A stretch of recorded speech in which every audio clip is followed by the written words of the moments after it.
Election की दस्तक महसूस हो रही है। ये महाराष्ट्र में दस्तक महसूस हो रही है और शहर मालेगांव में ऐसा लग रहा है जैसे गोया कल ही आपको अपनी हक राय दही का इस्तेमाल करना है। इसकी वजह हम देख रहे हैं कि माजी में जो शिकस्त खोरदा उम्मीदवार थे उनको कुछ और ज्यादा शिद्दत महसूस हो रही है दोबारा शिकस्त के लिए। वो इस तरीके से उछल कूद और करतबबाजी कर रहे हैं और अपनी दोबारा शिकस्त के लिए मानो बेताब नजर आ रहे हैं। माजी में जब असेंबली इलेक्शन हुआ और जब रिजल्ट सामने आए और हजरत मौलाना मुफ्ती मोहम्मद इस्माइल कासमी साहब के सामने जिन्होंने शिकस्त खाई और जब वो अपनी संपर्क पर बैठे सर जोड़कर और जब उन्होंने अपने वर्करों से अपनी बात शुरू की तो उस बात से शहर को अंदाजा और हमें अंदाजा लग चुका था कि आने वाले 5 साल के अंदर इनकी सियासी हिकमत अमली क्या रहेगी। मरहूम शेख रशीद ने कहा था इज़हार तशक्कुर की उनकी उस मीटिंग के अंदर और उनके वर्करों को वो हौसला दे रहे थे और उसमें उन्होंने कहा था कि मुझे इस शहर के उलमा से, इमामों से, मौज़िनों से घिन आती। और उसके बाद उनके अपने खानवादे के लोगों ने जिस तरह शहर के अंदर अपनी सियासत का रुख बताया, हम समझ गए थे कि ये शहर आइंदा 5 साल सिर्फ इंतकामी सियासत देखेगा इस खानवादे के जरिए। शहर ने देखा कि सिनतकारों के लिए एक अजाब बिजली कंपनी के जरिए नाजिल किया गया, एक अजाब साइजिंग वालों पे नाजिल किया गया।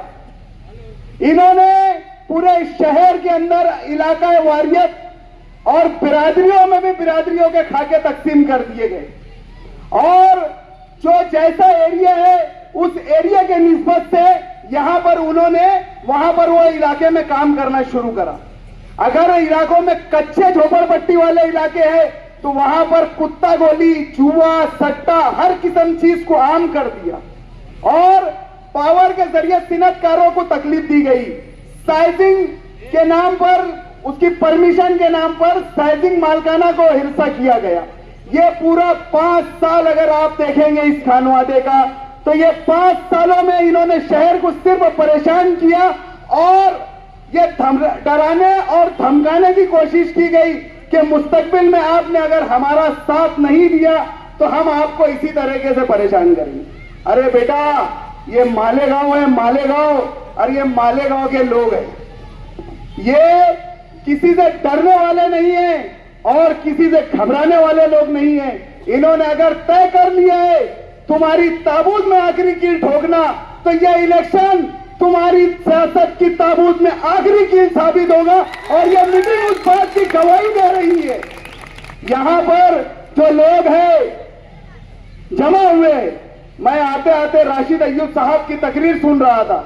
अरे राशिद भाई, ये डरने और घबराने वाले लोगों की जमात नहीं है भैया, समझे। और न ये इलाके का शिजरा इस्लामपुरे वालों से मिलता है। ये इस्लामपुरे से ही लोग यहाँ चलकर हिजरत करके यहाँ आए। जो इस्लामपुरे ने शहर में सियासत को रास्ता दिखाया, ये वो इस्लामपुरे के रहने वाले हैं इस इलाके के अंदर। इनको कहां तुम डरने और घबराने की वो बात कर रहे भाई। अल्हम्दुलिल्लाह ये बेदार लोग हैं और ये इनके बेदारी का सबूत है। एक बात मैं आप लोगों से कहना चाहता हूं, 2009 के असेंबली इलेक्शन का अगर रिजल्ट आप उठाकर देखेंगे तो अगर मुफ्ती साहब कहीं से जीत के आए तो शहर के शुमाली हिस्से यानी आगरा रोड के इस हिस्से जो वार्ड नंबर 14 का यह इलाका आज कहलाता है। और 2014 में अगर मुफ्ती साहब शिकस्त से 2-4 हुए, वार्ड नंबर 6, 2014 में अगर मुफ्ती साहब शिकस्त से 2-4 हुए तो यही वार्ड नंबर 14 का इलाका था जहां से मुफ्ती साहब को वोट कम हुई। 6 मेरे मुंह से बार बार 14 निकल जा रहा, माजरत के साथ। 2019 में जब मुफ्ती साहब दोबारा कामयाब होकर रहवान में पहुंचे तो यही इलाका था, यही वार्ड नंबर 6 था जहां की लीड वो अपने कोई इलाकों में तोड़ नहीं पाए। आपको ये दोनों दफे की तरह जिस तरीके से आपने मुफ्ती साहब को ऐवान में पहुंचाया था, उसी हौसले के साथ, उसी मजबूती के साथ, उसी हौसले के साथ एक बार तीसरी दफे मुफ्ती साहब को ऐवान में पहुंचाना है। शहर में कामकाज अल्हम्दुलिल्लाह हो रहा है और तकरीबन 450 करोड़ रुपए के मुफ्ती साहब ने कामकाज किए। कामकाज हो रहा है और कामकाज आगे भी होते रहेगा। ये इलेक्शन अच्छाई और बुराई का है और ये इलेक्शन आपकी मिली समाजी शनाख्त का ये इलेक्शन है।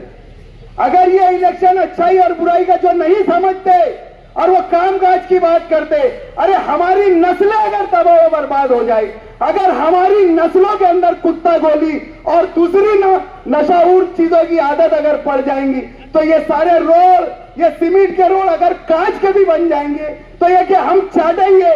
जब हमारी नस्लें ही नहीं रहेगी तो ये रोड और गटरे हम क्या करेंगे?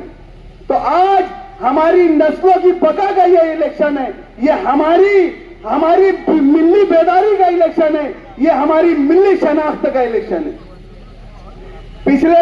पिछली मीटिंग के अंदर मैंने मिली शनाख्त का तर्जुमा करा कि मिली शनाख्त किसको बोलते। ऐवान असेंबली में 288 एमएलए है, 288 एमएलए है। ये शहर, मालेगांव शहर पूरे हिंदुस्तान नहीं, बर्रे सगीर नहीं, पूरी दुनिया में मस्जिदों और मीनारों के नाम से मशहूर है। अरे ये मस्जिदों और मीनारों के शहर का नुमाइंदा कैसा होना चाहिए?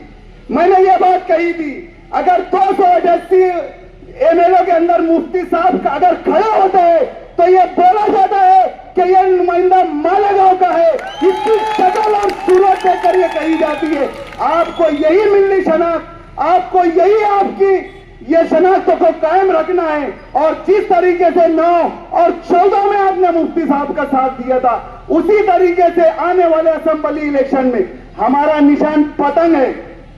अल्लाह का शुक्र है कि हमें आज बोल सकते कि हमारे पास निशान है। आज तो इनके पास निशान भी नहीं है। ये गए थे 2 दिन दिल्ली, ये बोलना मत, मेरे पास इनके एयर टिकट की कॉपी है। ये थूका चाटने गए थे, एयर टिकट की इनकी कॉपी है मेरे पास।